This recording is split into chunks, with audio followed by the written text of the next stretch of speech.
Fala galera, está começando mais um Ponto Cultural e no episódio de hoje vamos ter uma matéria sobre teatro, o Trem Desgovernado, com o Feu Andrade. O Indica Aí falaremos sobre a caminhada da saúde que terá neste mês de outubro com Fernanda, além de um PCE com Valdemir Eusébio sobre os jovens no mercado de trabalho. Então fiquem ligados porque estamos no ar!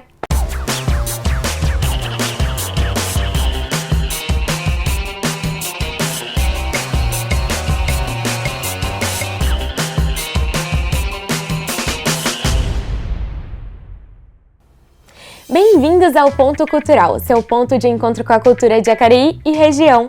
Bom, para darmos início ao nosso programa, vamos ver o que o Guilherme trouxe pra gente sobre o teatro Trem Desgovernado. E aí, Gui, o que você descobriu? Tem muita novidade? Fala galera, eu estou aqui na Sala Mário Lago para conversar com o produtor de teatro e entender sobre a peça que ele irá produzir. Bora lá!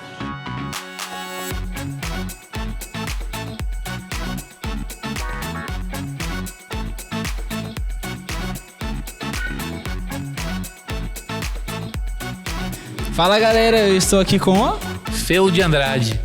Feu, prazer, obrigado pela entrevista. Cara, eu fiquei sabendo que você é técnico de som e luz e participa de teatro, é verdade isso aí? Sim, na verdade eu sou um artista do teatro aqui na cidade, né? Enfim, a minha vida toda foi envolvida com teatro. Eu comecei como ator, aí comecei a dirigir também alguns espetáculos.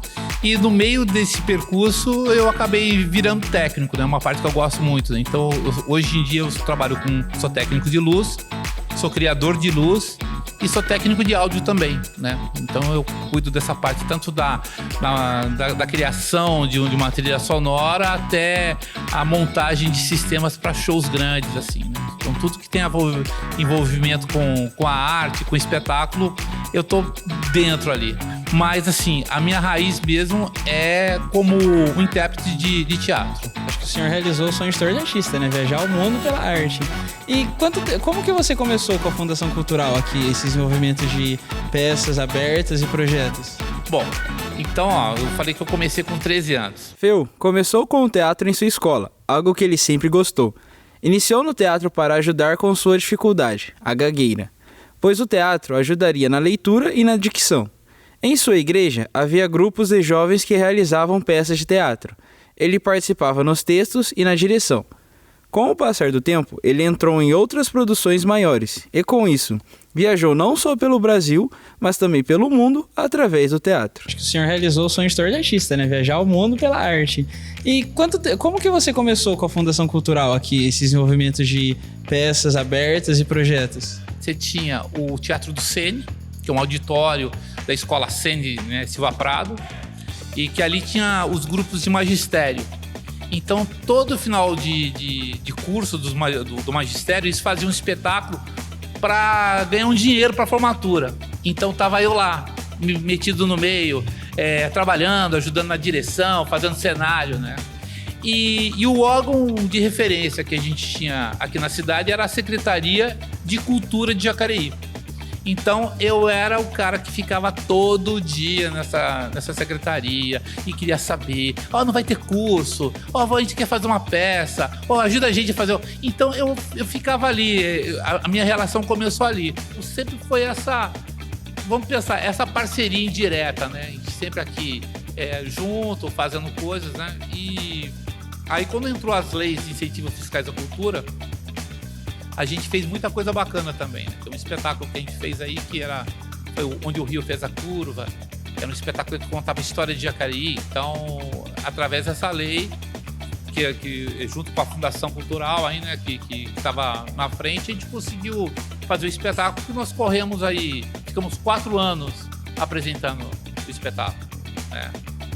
E Jacareí sempre teve essa cara da cultura, né? Antigamente era conhecida como Atenas Paulista, porque tinha muitos artistas, nós tínhamos um teatro aqui há muito tempo atrás. E eu fiquei sabendo que daqui a pouco vai ter uma peça de teatro chamada Trem Desgovernado, é verdade? Sim, domingo, dia 20, aqui na Sala Mário Lago, nós vamos fazer um espetáculo que é uma criação de uma atriz chamada Giovana Carneiro. ela e uma musicista que é a Ana Clara Soares. A gente já se conhece há um bom tempo, né? E ela veio com essa proposta. É um espetáculo que foi montado com recursos próprios, né? Então a gente não tem nenhum patrocínio, nada, né? Foi mais pela vontade e iniciativa dela mesma. Ela é uma atriz que é de São José dos Campos e foi morar em São Paulo. Aí depois dessa temporada lá, ela voltou e falou assim: preciso falar várias coisas e eu quero fazer um espetáculo teatral.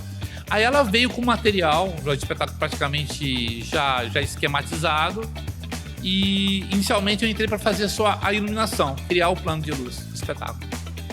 Aí eu comecei a assistir, a gente começou a conversar, e como não tinha uma direção, a direção era dela, né? Ela criou o texto, pensou na encenação, pensou numa série de recursos e me mostrou. Eu falei, poxa, vamos baseado nesse material, vamos começar a trabalhar isso.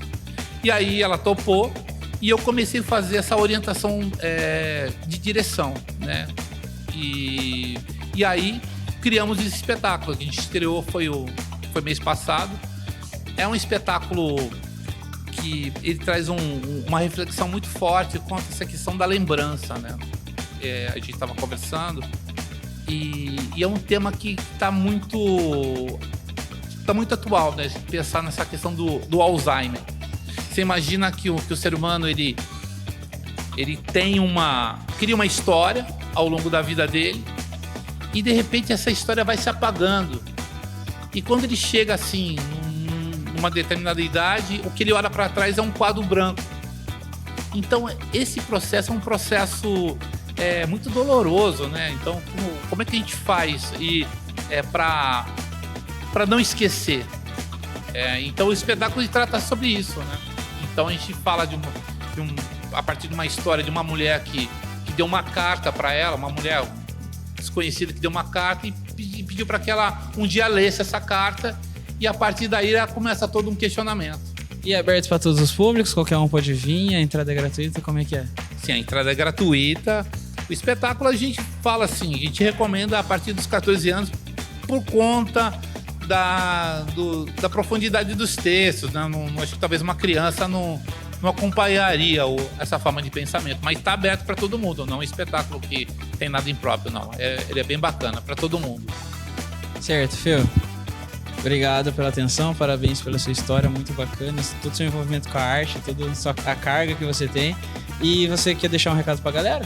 Quero sim, quero falar para todo mundo vir no domingo, às 8 da noite, aqui na Sala Mário Lago, para assistir o espetáculo Trem Desgovernado. Certo. Obrigado, viu? Galera, eu vou ficando por aqui, vocês vão de volta pro estúdio e a gente se vê na próxima. Valeu!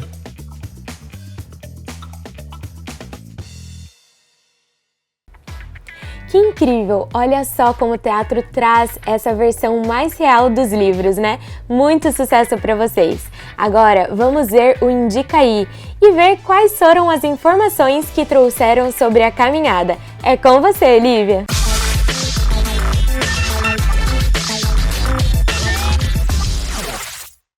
Fala galera, hoje eu tô aqui no Hospital São Francisco para falar um pouquinho com a Fernanda e com o Chacrinha, que são responsáveis pela caminhada que vai acontecer aqui em Jacareí, e eu vou conversar um pouquinho com eles para saber. Fernanda, obrigada por estar participando hoje com a gente. Como é que começou esse projeto da caminhada, corrida? Obrigada a vocês de estarem aqui hoje. Esse projeto é bem antigo porque a gente sempre quis ter um evento que unisse esporte e saúde. E daí, uns anos atrás, nós chamamos o Chacrinha para poder organizar. E essa já é a 4ª edição da corrida, né? E que esse ano tem também a novidade da Corrida Kids. E a gente, então, está incentivando as pessoas a fazerem exercício, que é o que os médicos sempre falam. Então, a gente está dando essa oportunidade. E também como uma das ações do Outubro Rosa. Então, por isso que ele é feito em outubro e para unir saúde e esporte. E vocês, já como você disse, já é a 4ª vez, vocês sempre estiveram com o Chacrinha para fazer isso? Ou foi algo que o hospital mesmo organizou sozinho? Não, é um evento grande, né? Então a gente quis assim uma empresa já especializada em eventos esportivos, por isso que a gente chamou o Chacrinha e está dando super certo, né? Já estamos no 4º ano e pretendemos aí ser uma corrida tradicional da cidade, da região, porque vem gente de tudo quanto é lugar aqui da região. É muito legal, é um clima muito gostoso, vale a pena. E quais são os benefícios desse projeto? Eles são em prol ao quê? Olha, cada ano a gente destinou a um setor do hospital, né? Já foi o centro cirúrgico e nos últimos anos foi destinado aqui à radioterapia, inclusive é onde nós estamos. Nos ajudou a comprar um mobiliário aqui da radioterapia e para esse ano vai contribuir para a cobertura externa dos prédios, unindo todo o complexo oncológico aqui do hospital. E me fala um pouquinho, como é que faz para fazer inscrição para quem quiser participar dessa corrida? É muito simples. Entrou lá no site www.corridadasaude.com.br, vai ter o link lá tanto da infantil como já abre direto para adulto. Clica no botão inscreva, se a pessoa já tiver o cadastro CPF e senha, se a pessoa não tiver o cadastro, faz o cadastro bem rápido e continua com as inscrições e escolhe se vai correr, se vai caminhar, se vai correr, se é a criança que vai correr, então tem para todo público. E a idade para a criança que quiser participar é qual? A partir de criança de colo. Então, assim, tem categoria até 3 anos. Ah, mas o meu bebê tem 6 meses. Tudo bem, vai no colo, o pai, porque a ideia da corrida infantil justamente é essa, né? Não é incentivar a criança a ganhar, é incentivar a criança a competir e ter qualidade de vida. Então, ela vai correr, vai ajudar na qualidade de vida dela, incentivar a prática esportiva e vai ganhar medalha, tem o kit completo, como todos têm. A única coisa é que não tem troféu, não tem chip, não tem, a gente não incentiva a competitividade, né? De ganhar primeiro, segundo, terceiro. E o percurso da corrida vai ser aonde? Onde vai ser? Onde que vai sair? Quando volta? A arena da corrida ela é montada toda no bolsão de estacionamento do Parque da Cidade. A corrida infantil é no bolsão do Parque da Cidade e dentro do Parque da Cidade. Agora a corrida adulto, a largada é na portaria principal do Parque da Cidade, vai até lá próximo ao teatro e volta para o Parque da Cidade. Totalizando aí 7 km para corrida, 4 km para caminhada. Não é uma corrida muito curta, assim, né? Venhamos e convenhamos. Não, as pessoas que estão começando agora, que estão acostumadas aí a correr 5, 4 quilômetros, elas conseguem correr e caminhar. E as pessoas que já são mais experientes, que correm longa distância, conseguem correr tranquilamente. Então é isso, para você que quiser participar, já sabe, aí tá aí a programação para vocês poderem curtir, caminhar, correr. A corrida vai ser no dia 26 de outubro, vocês podem estar se inscrevendo ainda até terça-feira. Acesse o link, se inscreve, não perde, porque vai ser muito legal. E eu vou ficando por aqui e até a próxima.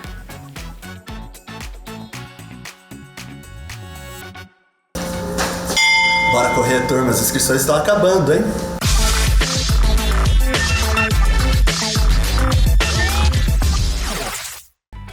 Que interessante! Parabéns a todos os envolvidos. E você aí de casa, não deixem de se cuidar. Agora no PCE, a Maria Clara conversou com Valdemir Eusébio sobre os jovens no mercado de trabalho. Vamos ver como ficou essa entrevista? Será que teve um aumento significativo dos jovens no mercado? Então bora lá conferir!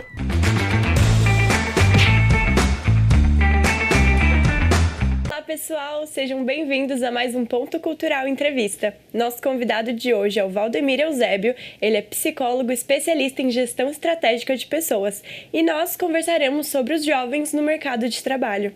Olá, Eusébio, muito obrigada por estar aqui com a gente hoje. E já para começar, eu gostaria de falar sobre um assunto que ele é muito pertinente. Os jovens, no cenário atual, eles se veem cada vez mais perdidos, não sabem como começar a trilhar o próprio caminho. E você, como você enxerga os jovens no mercado de trabalho hoje em dia? Quais os principais desafios? Bom, primeiro, obrigado, Clara, pelo convite. É muito legal estar aqui, contribuir, falar com os jovens, né? Para a gente entender e orientar os jovens, a gente precisa estar perto deles. Então, muito obrigado aí pela oportunidade. E eu vejo muitos desafios para os jovens hoje, que alguns até já conhecidos, como o próprio desafio das gerações. Eu conversava até ainda há pouco sobre a quantidade de gerações que a gente tem hoje no mercado de trabalho. Chegam a ser 7 gerações. Se a gente for pegar desde lá das primeiras gerações, do Silent Generation, até agora a última geração, que é a geração Alpha. Todas elas estão no mercado. E o jovem precisa, diferentemente do jovem de 20 anos atrás, aprender a lidar bem com todas essas gerações para poder se desenvolver e também desenvolver a carreira. Então, acho que num primeiro momento tem um desafio das gerações, mas também tem um desafio de mercado, que é um mercado que muda mais rapidamente, que traz novas tecnologias, que traz novos processos. Então, nessa velocidade da mudança, o jovem também tem que ser ágil para poder acompanhar. E, bom, nós entrevistamos algumas pessoas e a gente perguntou se eles acham que tá difícil de conseguir um emprego, o primeiro emprego, principalmente para os jovens. Vamos lá. No emprego que eu tô atualmente, é o meu primeiro emprego, eu tô nele já tem uns 3 anos e foi fácil de conseguir na época.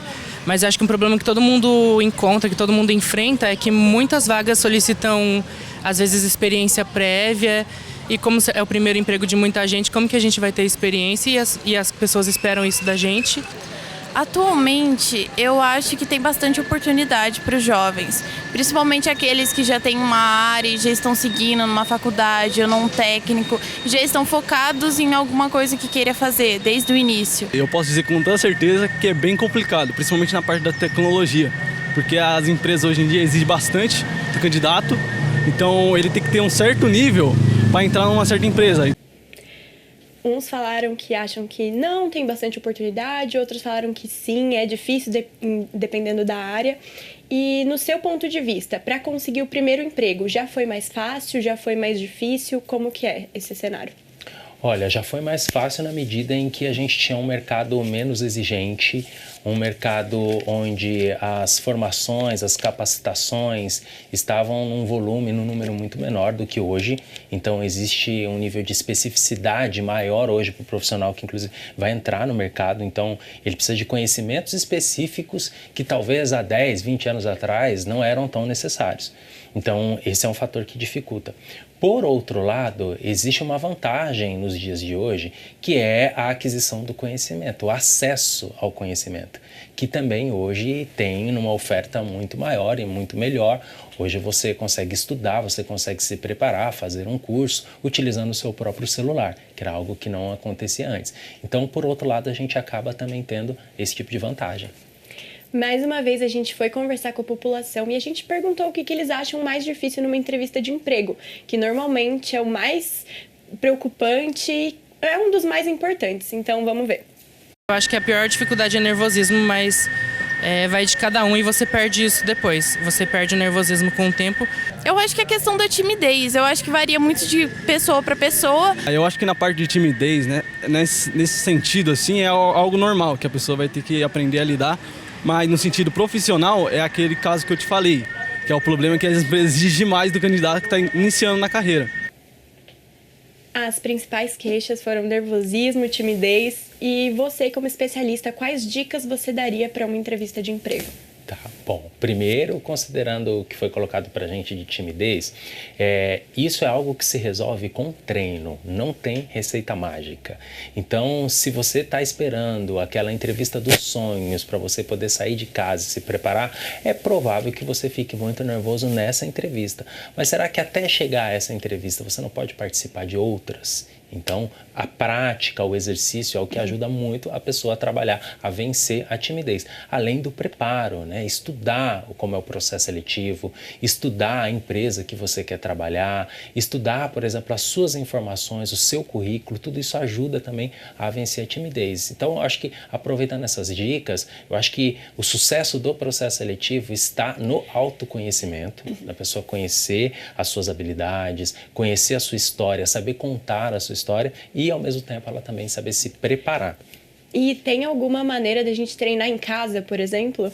Tem, você pode treinar em casa, você pode treinar com amigos, você pode treinar com seus familiares, você pode treinar ali na comunidade que você frequenta, seja a sua igreja, a sua escola. Você pode pedir para as pessoas para você fazer uma simulação de entrevista e ali você também treina. Nessa hora até o espelho vale, claro. E também outra dúvida muito frequente é como se portar numa entrevista de emprego, como se vestir, como falar, como agir numa entrevista. E o que você falaria em relação a isso? Bom, a gente precisa tomar muito cuidado com essas receitas prontas, né? De olha, vai com o tipo de roupa X, vista-se ou coloque a maquiagem Y, por exemplo, porque o mais importante num processo seletivo é que o recrutador consiga enxergar quem você de fato é. E é importante você também confiar nisso, porque em boa parte das vezes, se você decide ser ou fingir ser uma outra pessoa, ainda que você avance no processo seletivo e até seja contratado, vai ser muito difícil você permanecer nessa oportunidade, porque você vai ter um esforço muito grande para poder manter aquela pessoa que você não é. Então é muito importante você confiar, porque em boa parte das vezes você não vai ser aprovado, não é porque você não tem as competências, mas porque a empresa tem um perfil diferente daquele que você tem, e isso não chega a ser ruim para você. Então é muito importante você não se esquecer de ser você mesmo. Parece um clichê, né? Isso que eu estou falando, seja você mesmo, mas na verdade é ser você mesmo por inteiro, saber contar a sua história, falar das suas capacitações, falar dos seus interesses. Isso é ser você na entrevista de emprego, e aí o recrutador consegue enxergar e fazer essa comparação, se é você mesmo essa pessoa mais adequada para aquela posição. Numa segunda dica, eu acho que é importante também o profissional estudar não só a empresa, mas o processo seletivo e aquilo que a posição que ele está pleiteando, a vaga que ele está escolhendo, também pede. Às vezes o profissional ele entra lá no site, ele investiga só a empresa, mas ele esquece de olhar a vaga que ele está pleiteando. Eu estou pleiteando uma vaga de assistente administrativo. O que essa vaga pede de conhecimentos? O que essa vaga pede de experiência? O que na minha experiência eu consigo relacionar com aquilo que a vaga pede? Então, esse estudo da posição e da vaga também é muito importante para esse candidato ser ele mesmo e ter uma conversa franca, tranquila e até calma com o entrevistador. E um problema que muitos jovens acabam passando é sobre a frustração. Às vezes eu fiz uma entrevista e acabo me frustrando que eu não passei. E como lidar com isso? Olha, o primeiro ponto, claro, para lidar com isso é entender que nem sempre o candidato vai ser escolhido pela empresa e ele também vai precisar escolher a empresa. Então, às vezes a gente é reprovado, mas não é aquela empresa que eu gostaria de trabalhar. Foi a empresa que eu vi que tinha vaga aberta e que eu mandei o meu currículo ou que alguém indicou. Mas será que de fato é uma empresa que você gostaria de trabalhar? É uma coisa que poucas pessoas fazem. Em geral, elas estão preocupadas só em ser aprovada no processo seletivo. Então, se você não foi aprovado numa empresa que você não gostaria de trabalhar, isso já deixou de ser uma perda para você. Muitas vezes isso é um livramento, porque já pensou você trabalhar num lugar que você não gostaria, fazendo aquilo que você não gosta, com pessoas que você não gosta, com uma atividade profissional que você não gosta. Então, acho que isso é a primeira coisa importante. E segundo, é que existem diferentes perfis no mercado, as pessoas são diferentes e ainda bem. Porque isso não significa que ao ser reprovado num processo seletivo, você seja um mau profissional ou você seja incompetente, você simplesmente está fora do perfil que aquela empresa X busca. Mas existe uma empresa Y, existe uma empresa Z que vai se interessar muito pelo seu perfil. Então entender que não é sobre ser incompetente, é sobre ter um perfil incompatível.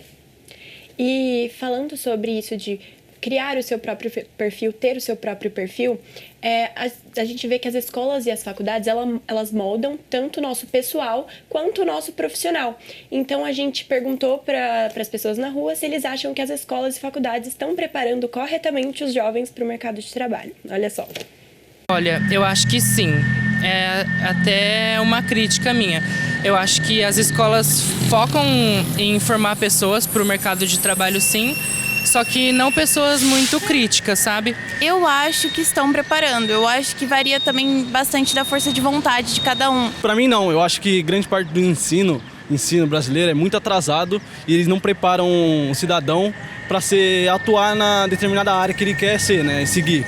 Então eu acho que tem que ter uma reformulação no meio educacional e valorizar mais os professores, que hoje em dia eles ganham muito pouco, sendo que é uma profissão que ele meio que molda a sociedade, né?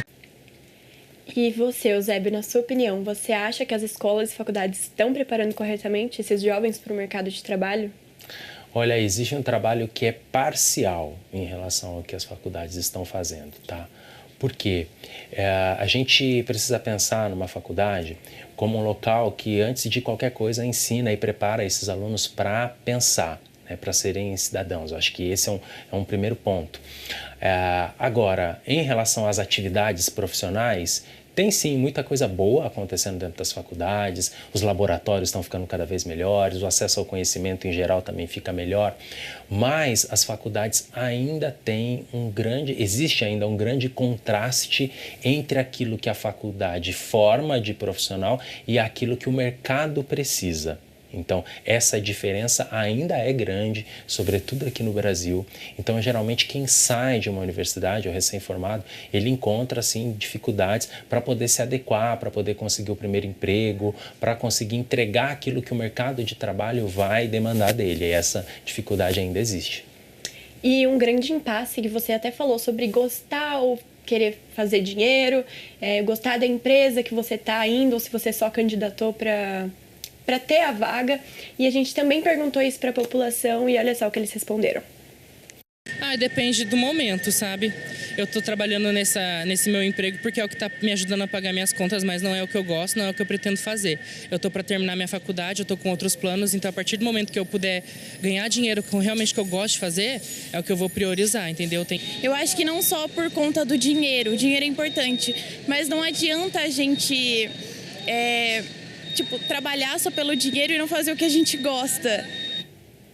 Agora que a gente viu a opinião deles, o que você acha? Você acha que é mais importante gostar daquilo ou querer ganhar bem? Olha, em primeiro, se a gente pudesse ou tivesse aqui que escolher, é muito importante você estar num lugar que te traga saúde, em especial mental.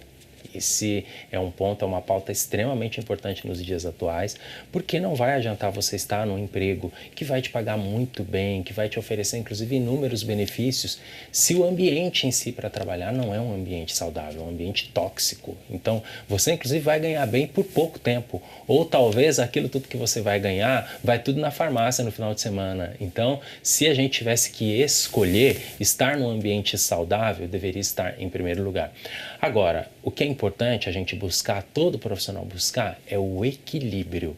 Existe um termo, inclusive, para isso, que se chama Work-Life Balance, que é o equilíbrio entre vida pessoal e vida profissional. Se a gente conseguir um trabalho ou ingressar no mercado mantendo esse belo equilíbrio entre vida pessoal e vida profissional, com certeza a gente vai muito longe aí na carreira.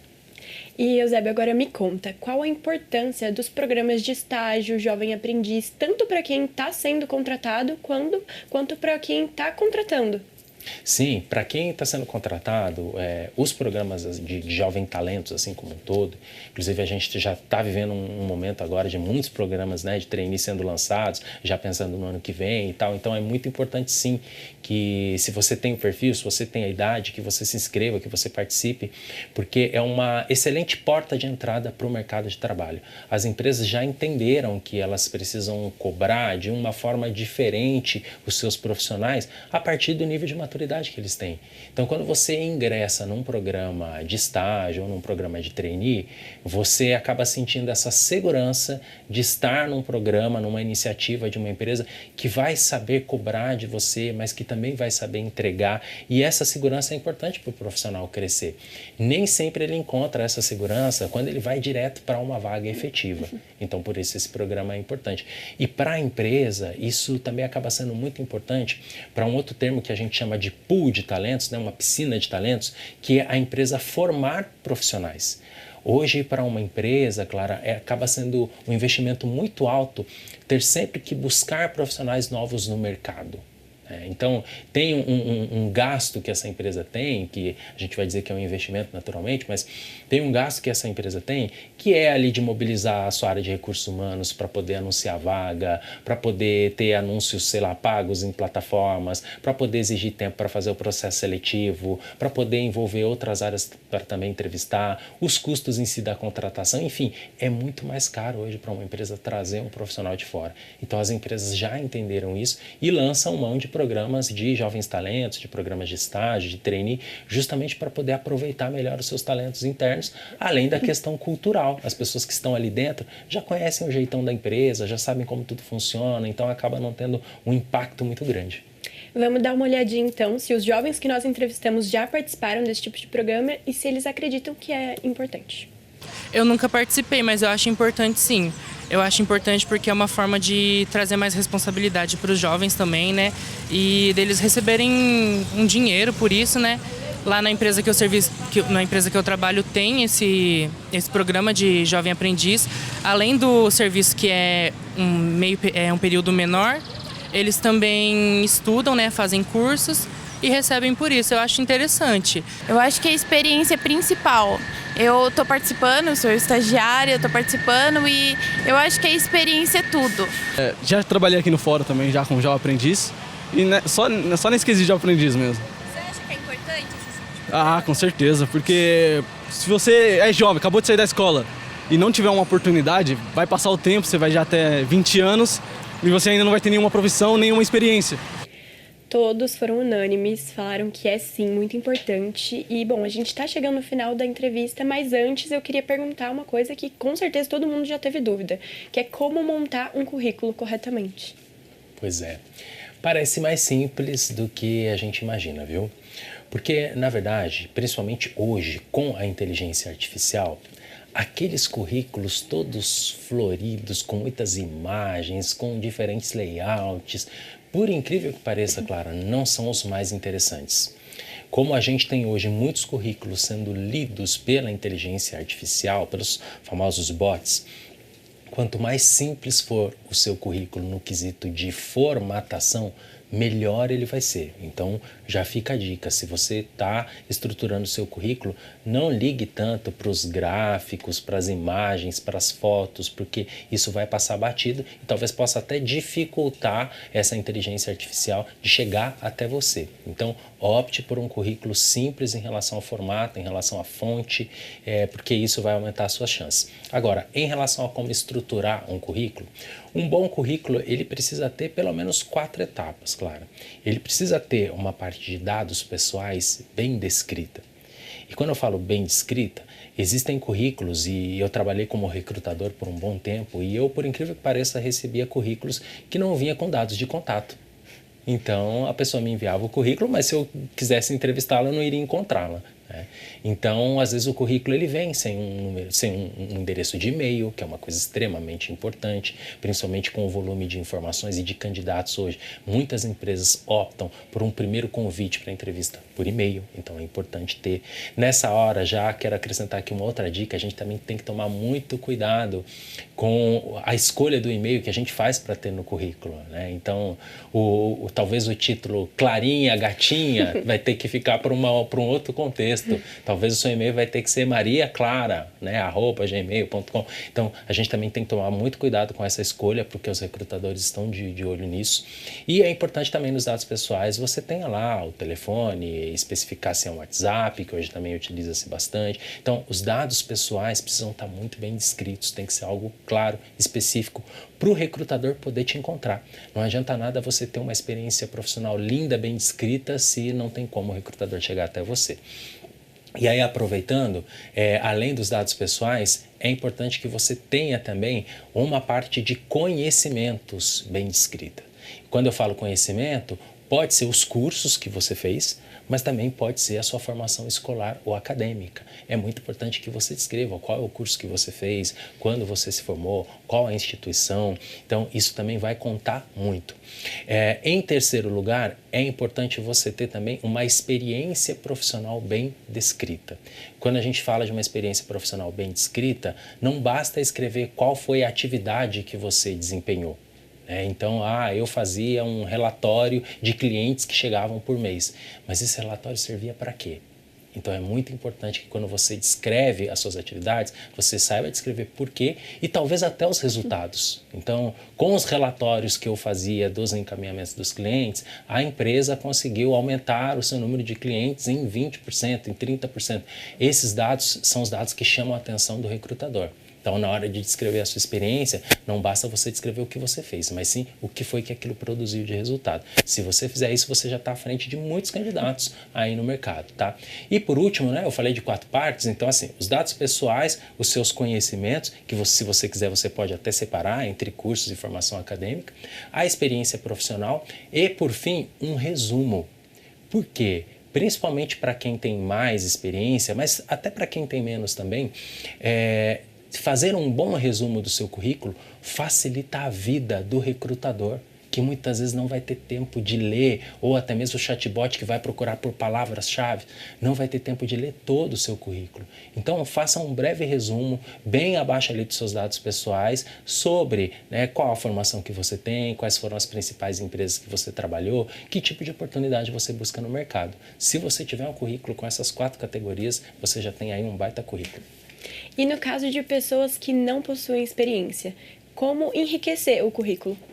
Bom, tem várias formas da gente enriquecer, mas vamos aqui para as mais fáceis, aquelas que estão ao alcance de todos. Uma coisa que certamente enriquece o currículo é capacitação atual. E o atual é muito importante, Clara. Por quê? Às vezes eu quero colocar no meu currículo aquele curso que eu fiz, mas o curso que eu fiz foi de datilografia. Eu fiz em 1988. Vale? Não vale. Então, eu preciso colocar a minha capacitação atual. Quais foram os cursos? Olha só, nós já estamos aí caminhando para o fim do ano. Quais foram os cursos que você fez esse ano? Se você não fez nenhum, corra, porque o mercado vai valorizar isso. Atualização constante. A gente vive hoje numa era onde você precisa ter o lifelong learning, ou seja, você precisa ser um eterno aprendiz e o mercado valoriza muito isso. Então você precisa fazer vários cursos, claro, que tem a ver com você, não é só para fazer número, volume no currículo, então cursos que estão relacionados principalmente com a vaga que você está buscando no mercado, então isso é muito importante. E na questão da experiência, que foi uma coisa que os entrevistados ali trouxeram também, vale muito você estar atento às oportunidades de voluntariado, porque às vezes eu não consigo um emprego naquela empresa que eu gostaria muito de trabalhar, mas se você parar para pensar, às vezes no seu bairro, na sua comunidade, tem uma instituição que está precisando de alguém para ajudar com um conhecimento que você tem para oferecer. Então, de repente, eu sou da área de marketing digital. Eu quero muito trabalhar naquela agência que é a agência dos sonhos. Vai ser muito difícil eu começar já naquela empresa. Mas, de repente, no bairro em que eu estou, tem lá uma ONG de cuidados e de proteção, por exemplo, aos animais, que pode estar precisando de um trabalho de mídias digitais, de social media. Por que não começar por ali para adquirir experiência? Então, o trabalho voluntariado é uma grande oportunidade, é uma grande porta para você adquirir experiência e daí sim pleitear vagas melhores no mercado. Eusébio, muito obrigada por aceitar o convite. Tenho certeza que esse papo vai ajudar muita gente, principalmente os jovens que estão na busca de um outro emprego ou do primeiro emprego. E, bom, nossa conversa chegou ao fim, mas você pode acessá-la novamente no nosso canal do YouTube em TV Câmara Jacareí. Não se esqueçam também de nos seguir no Instagram, @TV Câmara Jacareí, para acompanhar nosso conteúdo exclusivo. Eu fico por aqui, muito obrigada e até a próxima.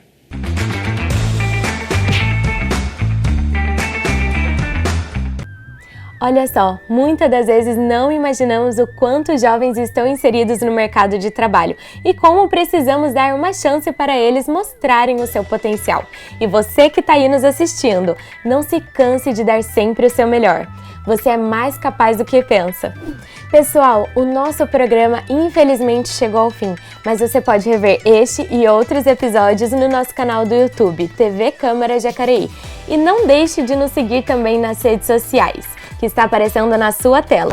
Bom, eu fico por aqui, até a próxima e tchau, tchau!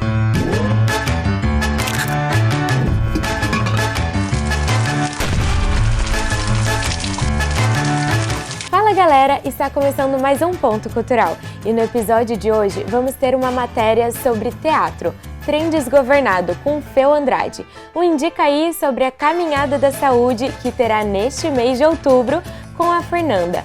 Além do mais, um PCE sobre os jovens no mercado de trabalho com Valdemir e Eusébio. É isso aí! Fala galera, está começando mais um Ponto Cultural e no episódio de hoje vamos ter uma matéria sobre teatro, que fala sobre o trem desgovernado, além de um Indica Aí.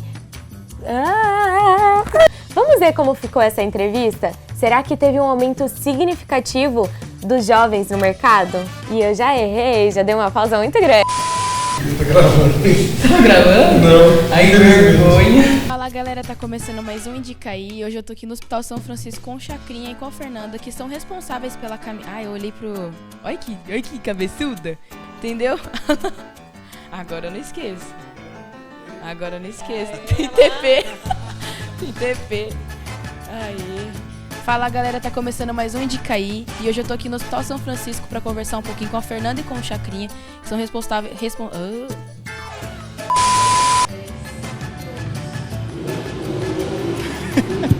Bem na hora.